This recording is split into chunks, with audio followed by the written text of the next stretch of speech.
welcome back to Experiencing Amazing Transformations. And we are sitting here at Wind Down Wednesday here at the Squire. And we have our lovely Josh with us today. Hi, how are you? Our poet, y'all. Josh the poet. Do you go by that? Yes. Yeah, okay. I think that's what the flyer said that one time. Okay. So Josh, if you wouldn't mind, just tell our listeners a little bit about yourself. So, my name is Josh. I'm 33. I am a recovering addict, and I work at Circle K. I like something about working at a gas station, getting to see people every day. It gives me something that I need in my life. It brings a level of positivity, and like I take the bus. I don't have a car yet, but like I take the bus, and when you see other people sitting on that bus and they've got a Circle K coffee in their hand, it's like you're a part of their existence. You're a part of the things that keep them moving every single day, and it's just like this is that circle. This is, and I get to play a small part in that, and it's humbling. So you have a serving heart. I waited tables for 20 years. Yeah. Like, the worst part about this world is the best part about it, and that's people, and I couldn't function if I wasn't around people. Yeah. I love that. Like, when I get in my depression and I can't get out of bed, it's like the minute somebody knocks on the door, it's like a cure-all. It's like the presence of somebody else in your life gives you what you need to have. Wow. And I don't know, people make the world better. Yeah. They make my world better. I mean, can't speak for other people, but I can speak for myself, and they make my world better. That is so profound. That really is, because of course the Bible tells us man should not live. It's not good that man should be alone. And just to hear you say that other people makes you happy, that's exactly what God was saying. Doesn't matter who it is, it's just people. And you're a people person. And with that, that's a gift. A lot of us run from people because we don't understand each other, or we don't want to take the time to learn each other. But you're willing to just be a little part. Just a smile, a glimmer of hope. I mean, you are such a delight. Just seeing you. I didn't even get to speak to you when we were setting up, but just to feel your energy is amazing. That's a gift from God, and do not take it for granted. Yes. Thank you. Yes. So you set the vibe tonight. You went on first. You showed out first. Yes, so tell us, how did that feel? What does it mean to you to be on a stage like this and set the vibe the way that you did? Because the night is going off without a hitch because you started it like that. That's right. That's right. So most of what I write about is, obviously it's from my perspective, but if it's my perspective, then it's somebody else's perspective, and somebody else can relate to it in some kind of way. And if I can touch somebody and they can feel what I felt and know that there's somebody in their corner, that they're not alone, then that's all that matters. And so most of what I write about is I've overcome a lot, and I've been through a lot. And so I used to work at a treatment center, and they always preach about you needing to tell your story. I never did that because it's my story. Okay. Right. Okay. And the only safe space that I've ever had is a pencil in my hand writing in a notebook. And then getting on a stage and sharing my notebook with other people. Wow. It's to know that something that I said or did uplifted them because I got through it. They don't realize that that's like the instant reciprocity that I'm getting from that, because they're uplifting my life, because that was never my intention. Yeah. That was never my goal. Like, it was like I was just trying to get through my day. And that was the only way that I knew how. Gosh, you're gonna make me cry. Yes. No, that's powerful. That's powerful. You're actually exactly what this podcast is about. Yeah. I told God that I wanted to tell my story because I wanted to be the me that nobody had, that I didn't have. I wanted to show someone that I would be there for them because I didn't have anyone when I was going through my depression. So for you to be that person, that's what this is about. We want to hear your voice. There are people out there that look just like me and you, and they need you. They need you. You're needed. Because you overcame something that some of us have no clue how to get over. We are paralyzed in our situation because we just don't know. We don't know anybody that's gotten over it because people don't talk. We don't tell our business. We keep it to ourselves. And we need help. I'm a Cancer. I will always tell you exactly how I feel. I love it.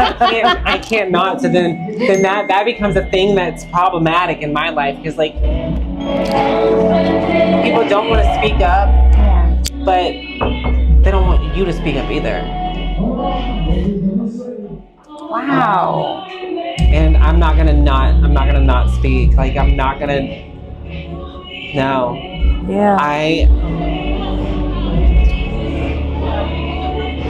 That's what I have, and if that's all that I have, then that's what I have, and that's enough. Because you can do a lot with a voice.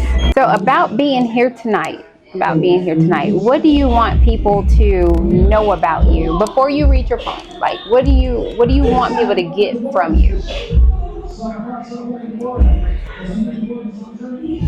So I still live in Highland, and it's a place where I'm surrounded by what I got through every day. I'm so surrounded by, I still see people that I know that are still there and not where they're wanting to be, or maybe they're not wanting to be there. But to know that I'm surrounded by it, but I got out of it, that means that they can get out of it. And, you know, it's the smallest things in life that mean the most. And my mom is still in her active addiction, and I don't want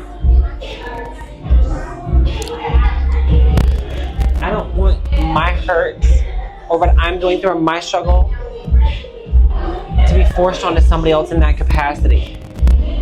And like, I want people to know that, you know, like, if you want it, like, you can have it. Like, you don't.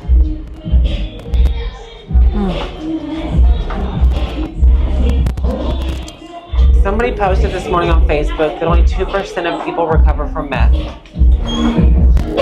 It's such a small statistic. It is. And in the Highlands, the statistic for how many people are on meth would far exceed 2%. Wow. On a magnanimous scale. Like, Wow. humongous. And to just be a small part of that change, I have this firm belief that when I start doing better for myself, then other people start doing better for themselves. Even if I've not met them. Like, it's just... Be the change. Be the change you want to see. Yeah. Somebody once told me that when sunflowers don't have access towards the sun, they turn towards each other and share their energy. They do. And that's the message that I want to preach every day. So I bought a website, and it's called The Sunflower. Yes.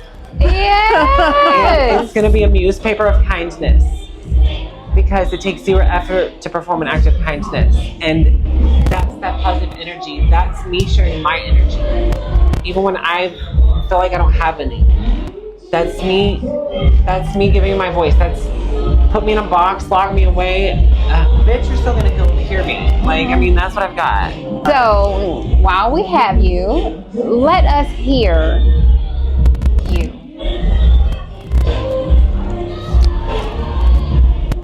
So this is called Trauma Talk. For those of us who have suffered past traumas, overthinking is nothing more than expressing our love and showing someone that we care, only to get overtaken by the guilt of having been walked all over emotionally instead of being self-aware. Instead of reciprocation, we receive humiliation as if we were nothing more than an egg in someone's con. Over easy. And then people like you will look at us with shame in your eyes and talk all about how our decisions were unwise, as if they had something to do with you. All because we overshare in an attempt to gain some common ground that we find relatable. You find that to be debatable. Well, we call this empathizing. You say our 3-person circles, if that, are too big. Have you heard of Marie Kondo? Girl, you should try downsizing. When we have cried ourselves sick and our walls become so overgrown and thick, hiding the heart we once offered up so freely, you say to get out of bed, it's not that bad, stop victimizing yourself. Let me stop you right there, bitch. Really? Now, if you wouldn't mind, please excuse my profane digression. It was brought on by a combination of things, including stress, anxiety, and depression. You'll say it's all right. Talk all about how you know what it's like, though. You've done nothing more than sit here comparing an apple to a potato. Now, our situation could have turned out differently if only we'd taken things at face value instead of playing what you like to call the red flag game. Ironically, overthinking is one and the same. You'll say it's our fault and we're simply a quitter, followed by how we're just being overly bitter. Why? Because we refuse to agree with what we consider to be an absurd and distorted take on reality that by no means reflects what we've been through, but it's super cute how this conversation is now all about you. You've sat here overlooking your own narcissistic toxicity by masking your judgments with false positivity. It's conversations like these and people like you that push our buttons and limits because you have no clue the struggles that we now face every day while trying to pray our own demons away. Most of us don't even understand why. So to say that you get it, that's a fucking lie. I'm sorry again. Now that was just careless. I wrote this, however, to spread mental health awareness. Ooh, snap. Ooh. Oh my gosh. Thank you. Oh my gosh. Thank you.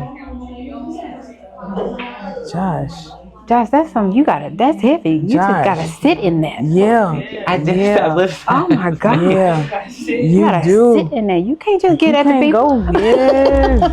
Jesus. Woo! Josh. And you went on first. Yeah. You said that. But if I may, I would like to read something I didn't read on stage. Absolutely. This is called Revival Mode. Finding myself has been quite the journey. Hell, it's been an ordeal. Because I was at this point in my life where I couldn't tell the fake from the real. Survival mode blinded me, sort of numbed all that pain, allowing me to tolerate the things that I couldn't change. Couldn't or wouldn't. You see, that line starts to blur here, but there's no fight or flight. There's simply just fear. Fear of what's happened, though it's now in the past. Fear of accepting this time won't be the last. Fear of that feeling you've let everyone down. Fear things might get better if you're no longer around. You see, fear is a mindset. It's those unanswered questions where we judge our self-worth based on life circumstances. And I started to think this might just be the end. I had no one to turn to, not family, not friends. And then I got angry, seeing my life up in flames, and that was the moment that everything changed. Because if enough is enough, then I was surely defeated, but resilience is born when one's strength is depleted. And I don't know where I'm going yet, so this might come as a shock, but invest in yourself. Please, it's worth more than stock. I'm not just building a future, I'm creating my legacy, overcoming the obstacles that were put here to test me. Now, we might call them hurdles, but that doesn't mean they will hurt us. It's life challenging us so we can walk in our purpose. See, I won't aim for perfection when I can't hold a candle, but I will never be given any more than I can handle. The best advice I've ever been given, if you're sitting inside, then you're not out there living. I've stood on stages like these and brought people to tears by sharing the experiences that I've endured over the years. And that was never the goal, much less my intention. But it sparked something inside of me and it gave me a mission to keep shedding light on struggles too often overlooked. I just never knew how much courage that took. Oh. Woo! Woo! Thank you. All right. All right. Yeah. Y'all have any questions in the audience? Right. Because that's You just told my story, Josh. Josh. Wow. Wow. Woo! Okay. You're powerful. It takes a lot of courage to do this. To share your story. To first overcome it and get out of that anger mode and just put it into words.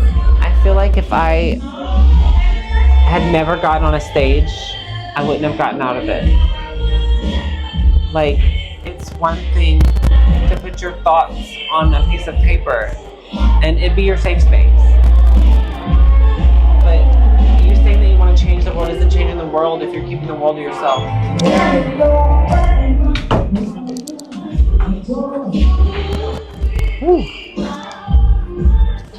Oh my God. So, Josh, where can the viewers find you, follow you, listen to you, get the book that God's birthing out of you? Like, where can we get to you?